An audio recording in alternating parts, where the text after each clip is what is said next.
Hi, I'm Jessica from The Novice Chef, and today we're gonna make my low carb bagels. We are going to start with our dry ingredients. So we have almond flour, baking powder, garlic salt, and pepper. And we are going to whisk those together. And then we are going to set that aside. And we have some mozzarella cheese and cream cheese that we're gonna melt together. So in a bowl, add your shredded mozzarella cheese, and then we're gonna add our cream cheese. You need about 3 ounces, and now into the microwave it goes.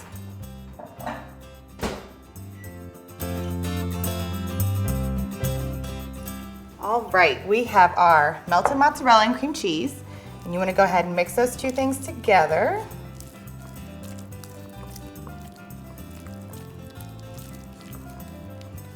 Now it's really hot, so be careful, you're gonna use your hands. So if you need to give it a second, you can. But go ahead and pour in all your almond flour and your seasoning you mixed together earlier. And then we're gonna go ahead and crack in 2 eggs.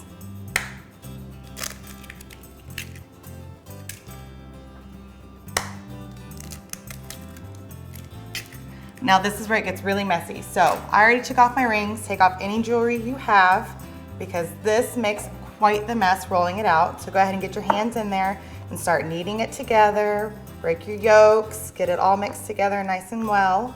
It takes a few minutes. I promise it does come together. You just have to work with it. If for any reason, once it's all together, if it's still too sticky and you can't roll it out, add just a little more almond flour, a couple tablespoons at a time, and it'll come together for you. As the mozzarella starts to cool, you'll start to get this kind of messy ball consistency. It's nice and thick. This is what you want. All right, so now we're gonna take our ball of dough, and we have a lovely baking sheet. You can use parchment paper or a Silpat, something like this. Go ahead and divide it as evenly as you can. You can add as you go. You want 6 little mounds to make 6 little bagels. All right, so we have about 6 even balls. Look at them if you need to. Add a little bit to this one, a little bit to that one to get some even dough quantities. And then go ahead and keep your hands messy because it helps not stick to you. And as you see, the dough is starting to really come together now as the mozzarella cools. So you're gonna roll it out into kind of like a breadstick. You want it about, I don't know, 8 inches long. It doesn't have to be perfect.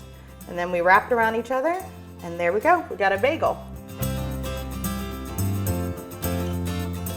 So now we're gonna top our bagels with some Everything Bagel seasoning. I buy mine at Trader Joe's because it's cheap and you get a lot, but you can use garlic salt in place of it if you don't have any Everything Bagel, but it does make a big difference to the final flavor.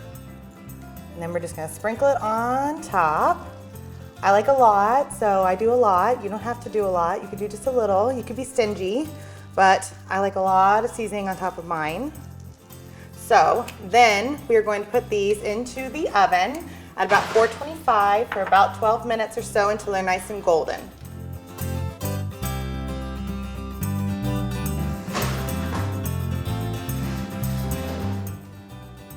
And there are our bagels. So they bake up beautiful, the cheese crisp up on top, and nice and, they puff up a lot. They will lose a little bit of their fluffiness as they cool down, so you'll want to serve them still warm. So as soon as you can touch them and you're able to, don't burn yourself, but go ahead and put one on your plate. Slice it in half, a nice sharp butter knife. Helps with that. Ooh, look at all the steam. So then we're gonna top it with a little cream cheese. I like to use chive cream cheese. Whatever flavor you like is good. I like a lot of cream cheese.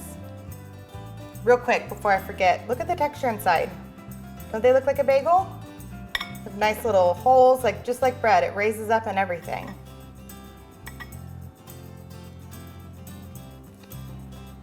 Oh, they're so good. It's just like a real bagel, I swear.